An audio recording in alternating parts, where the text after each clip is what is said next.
quick overview? Yeah, so most of you guys probably just woke up. So I'll kind of go through it. I've been up all night just covering this. So about 7 hours ago, Israel shut down its airspace and launched an attack in Tehran. They started bombing the hell out of Tehran at about 10 a.m. their time. It was about 12 or 1-ish a.m. Eastern Standard Time where we're at. And so in this military campaign, Israel had announced online that for everybody to kind of gain cover, go to some safe spaces because they expected a retaliatory strike. And about an hour into striking Tehran, they also striked Tabriz, which is a province northwest of Tehran, or a city rather, and then other provinces in Iran in which they suspected military leadership or precious military infrastructure to be located. Israel and the United States both bombed Iran in tandem. They worked together in this, and it actually came out that the United States was planning on doing this for several months, despite the fact that Marco Rubio and JD Vance were set to go to Israel next week. So it seems like these plans and these peace talks that they were having in Geneva, as well as Oman, were all just to kind of lull the IRGC to sleep and make them think that they wanted diplomacy. But ultimately, the United States had this plan for several months. Trump actually released a statement and addressed the people. And we can play that actually for everybody who just woke up because they probably didn't see it, but I'll play it after I go over all this. And so, of course, we all know that Iran is going to respond, and they're going to respond strong. But they pretty much have gone on to attack Kuwait, Bahrain, Qatar, Saudi Arabia, the UAE, Jordan, and Iraq. So 7 Gulf countries in the Middle East. Pretty much every damn Arab country that neighbors Iran has been subject to their their ballistic missiles program. And all of these countries are being attacked via the U.S. military bases, not actually civilian infrastructure. And so the response has been ongoing since 3 a.m.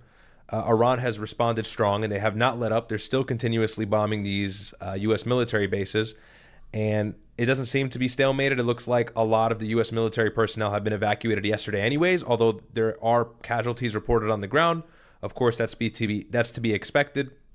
And biggest of all, of course, Iran is launching an insane offensive, or rather defensive, because they were striked first on Israel. They hit Tel Aviv, they hit Haifa and other provinces in Israel. Alarms are sounding all over Israel. The government has instructed the people to take cover behind in safe rooms or in these underground bunkers or in these bomb shelters that they provide for the people, because the country's constantly under some sort of bombing campaign because they're always in war. And so that's kind of where we currently are. That's a brief overview, or a blank way to put it. Developments as of recent really just seem to be that the United States has come out and said that this war is probably going to be longer than a few days, likely maybe a couple weeks. That's what some inside sources have reported to mainstream media news outlets, at least anonymous sources from the United States, because it was expected that this would last hours, but it's evident that Iran is letting loose all of their military capabilities in their ballistic missiles program.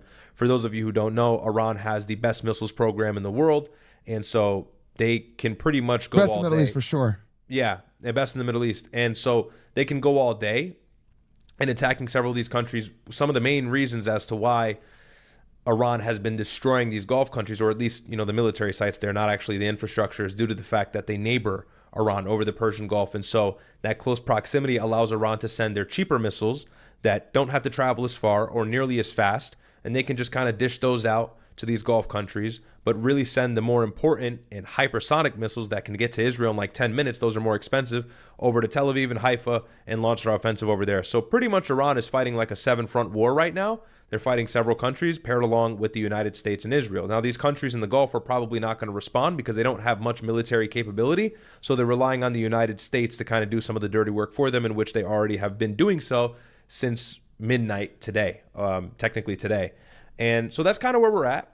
And we're still paying attention to developments. We were just in the Twitter space. It only really micro developments at this point. It doesn't seem like anything major has taken place aside from what I've already told you guys, which is huge. But we're in a full-scale regional war right now. Like, completely. The UAE and all of the Gulf countries have shut down their airspace. There are no domestic flights taking place, no commercial flights taking place. It is straight up, at least air warfare. For now, I don't see that it will graduate to boots on ground anytime soon, maybe in the next few days. I don't think that's plausible yet, but, every day things change drastically, and so we're paying as close attention as we can. But that's kind of the landscape of everything right now. Hopefully that kind of makes sense to anybody who's new or just tuning in, but you pretty much slept through the beginning of the war.